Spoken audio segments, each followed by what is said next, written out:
जय श्री कृष्ण। अध्याय 15 श्लोक 6 से आगे का वर्णन। अनुवाद।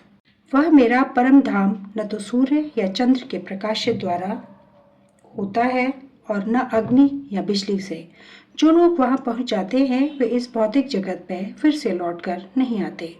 तात्पर्य, यहाँ पर आध्यात्मिक जगत अर्थात भगवान कृष्ण के धाम का वर्णन हुआ है, जिसे कृष्ण लोक या गौलोक वृंदावन कहा जाता है, जिनमें आकाश में न तो सूर्य प्रकाश की आवश्यकता है न चंद्र प्रकाश अथवा अग्नि या बिजली की, क्योंकि सारे लोग स्वयं प्रकाशित हैं। इस ब्रह्मांड में केवल एक लोक सूर्य ऐसा है जो स्वयं प्रकाशित है, लेकिन आध्यात्मिक आकाश में सभी लोग स्वयं प्रकाशित हैं।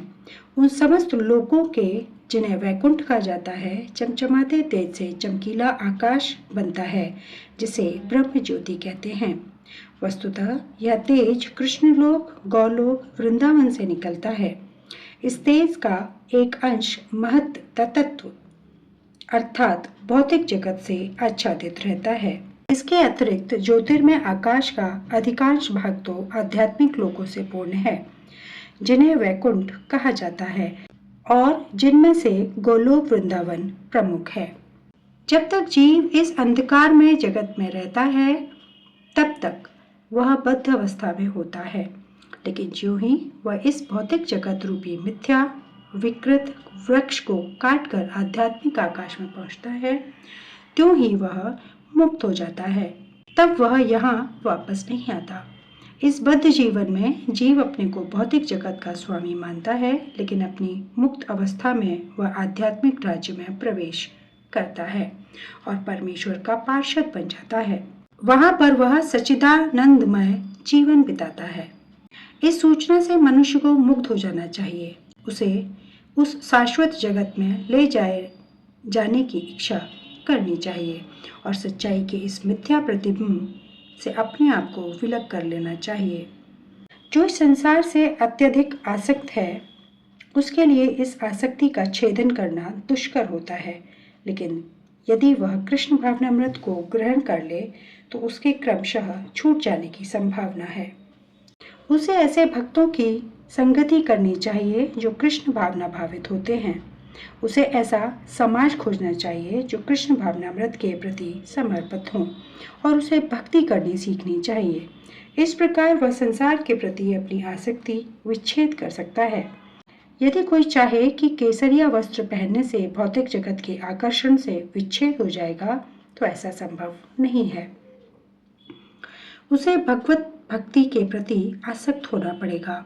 अतएव मनुष्य को चाहिए कि गंभीरता पूर्वक समझे कि 12वें अध्याय में भक्ति का जैसा वर्णन है, वही वास्तविक वृक्ष की इस मिथ्या अभिव्यक्ति से बाहर निकलने का एकमात्र साधन है। 14वें अध्याय में बताया गया है कि भौतिक प्रकृति द्वारा सारी विधियां दूषित हो जाती हैं। केवल भक्ति ही शुद्ध रूप से दिव्य है। यहाँ परम मम शब्द बहुत महत्वपूर्ण है। वास्तव में जगत का कोना कोना भगवान की संपत्ति है, परंतु दिव्य जगत परम है और 6 ऐश्वर्यों से पूर्ण है। कठोपनिषद में भी इसकी पुष्टि की गई है कि दिव्य जगत में सूर्य प्रकाश, चंद्र प्रकाश या तारागण की कोई आवश्यकता नहीं है। न तत्र सूर्यो भाति न चंद्र तारकम, क्योंकि समस्त आध्यात्मिक आकाश भगवान की आंतरिक शक्ति से प्रकाशमय है। उस परम धाम तक केवल शरणागति से ही पहुंचा जा सकता है, अन्य किसी साधन से नहीं। अनुवाद। इस बद्ध जगत में सारे जीव मेरे शाश्वत अंश हैं। बद्ध जीवन के कारण वे 6 इंद्रियों से घोर संघर्ष कर रहे हैं, जिनमें मन भी सम्मिलित है। तात्पर्य, इस श्लोक में जीव का स्वरूप स्पष्ट है। जीव परमेश्वर का सनातन रूप से सूक्ष्म अंश है। ऐसा नहीं है कि बद्ध जीवन में वह एक व्यष्टित्व धारण करता है और मुक्त अवस्था में वह परमेश्वर से एकाकार हो जाता है। वह सनातन का अंश रूप है। यहाँ पर स्पष्टतः सनातन कहा गया है। वेद वचन के अनुसार परमेश्वर अपने आप को असंख्य रूपों में प्रकट करके विस्तार करते हैं, जिनमें से व्यक्तिगत विस्तार विष्णु तत्व कहलाते हैं और गौण विस्तार जीव कहलाते हैं। दूसरे शब्दों में विष्णु तत्व निजी विस्तार स्वांश है और जीव विभिन्नांश पृथकीकृत अंश है। अपने स्वांश द्वारा वे भगवान राम, नरसिंह देव, विष्णुमूर्ति तथा वैकुंठ लोक के प्रधान देवों के रूप में प्रकट होते हैं। विभिन्नांश अर्थात जीव सनातन सेवक होते हैं। भगवान के स्वांश सदैव विद्यमान रहते हैं। इसी प्रकार जीवों के विभिन्नांशों के अपने स्वरूप होते हैं। परमेश्वर के विभिन्नांश होने के कारण जीवों में भी उनके आंशिक गुण पाए जाते हैं, जिनमें से स्वतंत्रता एक है। प्रत्येक जीव का आत्मा रूप में अपना व्यष्टित्व और सूक्ष्म स्वतंत्र होता है। इसी स्वतंत्र के दुरुपयोग से जीव बद्ध बनता है और उसके सही उपयोग से वह मुक्त बनता है। दोनों ही अवस्थाओं में वह भगवान के समान ही सनातन होता है। मुक्त अवस्था में वह इस भौतिक अवस्था से मुक्त रहता है और भगवान की दिव्य सेवा में निरत रहता है। बद्ध जीवन में प्रकृति के गुणों द्वारा अभिभूत होकर वह भगवान की दिव्य प्रेमा भक्ति को भूल जाता है। फलस्वरूप उसे अपनी स्थिति बनाए रखने के लिए इस संसार में अत्यधिक संघर्ष करना पड़ता है। न केवल मनुष्य तथा कुत्ते बिल्ली जैसे जीव अपितु इस भौतिक जगत के बड़े बड़े नियंता यथा ब्रह्मा, शिव तथा विष्णु तक परमेश्वर के अंश हैं। ये सभी सनातन अभिव्यक्तियां हैं, क्षणिक नहीं। कर्षति संघर्ष करना शब्द अत्यंत सार्थक है। बद्धजीव मानो लौह श्रृंखलाओं से बंधा हो। वह मिथ्या अहंकार से बंधा रहता है और मन मुख्य कारण है जो उसे इस भवसागर की ओर धकेलता है। जब मन सतोगुण में रहता है तो उसके कार्यकलाप अच्छे होते हैं। जब रजोगुण में रहता है तो उसके कार्यकलाप कष्टकारक होते हैं और जब वह तमोगुण में होता है तो वह जीवन की निम्न योनियों में चला जाता है। लेकिन इस श्लोक से यह स्पष्ट है कि बद्ध जीव मन तथा इंद्रियों समेत भौतिक शरीर से आवृत है और जब वह मुक्त हो जाता है तो यह भौतिक आवरण नष्ट हो जाता है, लेकिन उसका आध्यात्मिक शरीर अपने व्यष्टिक रूप में प्रकट होता है। यहाँ यह बताया गया है कि जब जीव अपने इस भौतिक शरीर को त्यागता है और आध्यात्मिक जगत में प्रवेश करता है तो उसे पुनः आध्यात्मिक शरीर प्राप्त होता है, जिससे वह भगवान का साक्षात्कार कर सकता है। यह उनसे आमने सामने बोल सकता है और सुन सकता है तथा जिस रूप में भगवान है उन्हें समझ सकता है। स्मृति से भी यह ज्ञात होता है, वैकुंठ में सारे जीव भगवान जैसे शरीरों में रहते हैं। जहाँ तक शारीरिक बनावट का प्रश्न है, अंश रूप जीवों तथा विष्णु मूर्ति के विस्तारों में कोई अंतर नहीं होता। जहाँ तक शारीरिक बनावट का प्रश्न है, अंश रूप जीवों तथा विष्णु मूर्ति के विस्तारों अंशों में कोई अंतर नहीं होता। दूसरे शब्दों में भगवान की कृपा से मुक्त होने पर जीव को आध्यात्मिक शरीर प्राप्त होता है। ममे वांशः शब्द भी अत्यंत सार्थक है, जिसका अर्थ है भगवान के अंश। भगवान का अंश ऐसा नहीं होता जैसे किसी पदार्थ का टूटा खंड। हम द्वितीय अध्याय में देख चुके हैं कि आत्मा के खंड नहीं किए जा सकते। इस खंड की भौतिक दृष्टि से अनुभूति नहीं हो पाती। यह पदार्थ की भांति नहीं है जिसे चाहो तो कितने भी खंड कर लो और उन्हें पुनः जोड़ दो। ऐसी विचारधारा यहाँ पर लागू नहीं होती, क्योंकि संस्कृत के सनातन शब्द का प्रयोग हुआ है। विभिन्नांश सनातन है। द्वितीय अध्याय के प्रारंभ में यह भी कहा गया है कि प्रत्येक व्यक्ति के शरीर में भगवान का अंश विद्यमान है।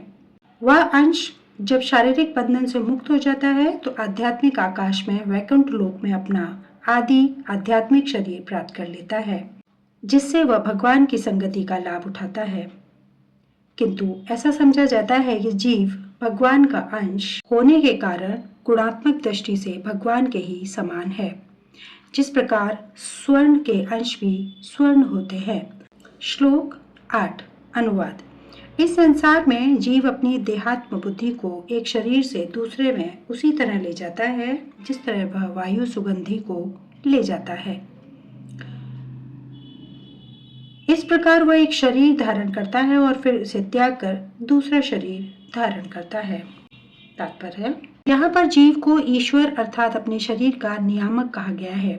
यदि वह चाहे तो अपने शरीर को त्याग कर उच्चतर योनि में जा सकता है, और चाहे तो निम्न योनि में जा सकता है। इस विषय में उसे थोड़ी स्वतंत्रता प्राप्त है। शरीर में जो परिवर्तन होता है वह उस पर निर्भर करता है। मृत्यु के समय वह जैसी चेतना बनाए रखता है वही उसे दूसरे शरीर तक ले जाती है। यदि वह कुत्ते या बिल्ली जैसी चेतना बनाता है तो उसे कुत्ते या बिल्ली का शरीर प्राप्त होता है।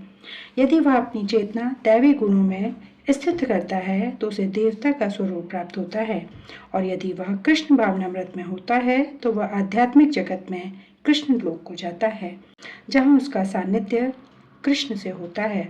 यह दावा मिथ्या है कि इस शरीर के नाश होने पर सब कुछ समाप्त हो जाता है। आत्मा एक शरीर से दूसरे शरीर में देहांतरण करता है और वर्तमान शरीर तथा वर्तमान कार्यकलाप ही अगले शरीर का आधार बनते हैं।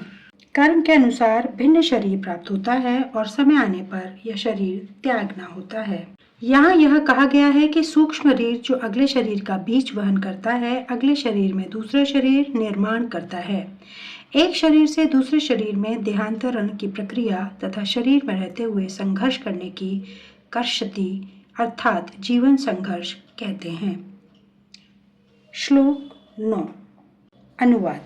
इस प्रकार दूसरा स्थूल शरीर धारण करके जीव विशेष प्रकार का कान, आंख, जीभ, नाक तथा स्पर्श इंद्रियां, त्वचा प्राप्त करता है, जो मन के चारों ओर संपुजित है। इस प्रकार वह इंद्रिय विषयों के इस विशिष्ट समुच्चय का भोग करता है। तात्पर्य: दूसरे शब्दों में यदि जीव अपनी चेतना को कुत्तों तथा बिल्लियों के गुणों जैसा बना देता है तो उसे अगले जन्म में कुत्ते या बिल्ली का शरीर प्राप्त होता है, जिसका वह भोग करता है। चेतना मूलतः जल के समान विमल होती है, लेकिन यदि हम जल में रंग मिला दें तो उसका रंग बदल जाता है। इसी प्रकार से चेतना भी शुद्ध है, क्योंकि आत्मा शुद्ध है, लेकिन भौतिक गुणों की संगति के अनुसार चेतना बदलती जाती है। वास्तविक चेतना तो कृष्ण भावनामृत है, अतः जब कोई कृष्ण भावनामृत में स्थित होता है तो वह शुद्धतर जीवन बिताता है। लेकिन यदि उसकी चेतना किसी भौतिक प्रवृत्ति से मिश्रित हो जाती है तो अगले जीवन में उसे वैसा ही शरीर मिलता है। यह आवश्यक नहीं है कि उसे पुनः मनुष्य शरीर प्राप्त हो। वह कुत्ता, बिल्ली, सूकर, देवता या 84 लाख योनियों में से कोई भी रूप प्राप्त कर सकता है। श्लोक 10 अनुवाद। मूर्ख न तो समझ पाते हैं कि जीव किस प्रकार अपना शरीर त्याग सकता है, नहीं वे यह समझ पाते हैं प्रकृति के गुणों के अधीन वह किस तरह के शरीर का भोग करता है। लेकिन जिसकी आंखें ज्ञान में प्रशिक्षित होती हैं वह यह सब देख सकता है। तात्पर्य: ज्ञान चक्षुष शब्द अत्यंत महत्वपूर्ण है। बिना ज्ञान के कोई न तो यह समझ सकता है कि जीव इस शरीर को किस प्रकार त्यागता है, नहीं यह कि वह अगले जीवन में कैसा शरीर धारण करने जा रहा है, अथवा यह कि वह विशेष प्रकार के शरीर में क्यों रह रहा है। इसके लिए पर्याप्त ज्ञान की आवश्यकता होती है, जिसे प्रामाणिक गुरु से भगवत गीता तथा अन्य ऐसी ही ग्रंथों को सुनकर समझा जा सकता है। जो इन बातों को समझने के लिए प्रशिक्षित है वह भाग्यशाली है। प्रत्येक जीव किन्हीं परिस्थितियों में शरीर त्यागता है, जीवित रहता है और प्रकृति के अधीन होकर भोग करता है। फलस्वरूप वह इंद्रिय भोग के भ्रम में नाना प्रकार के दुख सुख सहता रहता है। ऐसे व्यक्ति जो काम तथा इच्छा के कारण निरंतर मूर्ख बनते रहते हैं, अपने शरीर परिवर्तन तथा विशेष शरीर में अपने वास को समझने की सारी शक्ति खो बैठते हैं।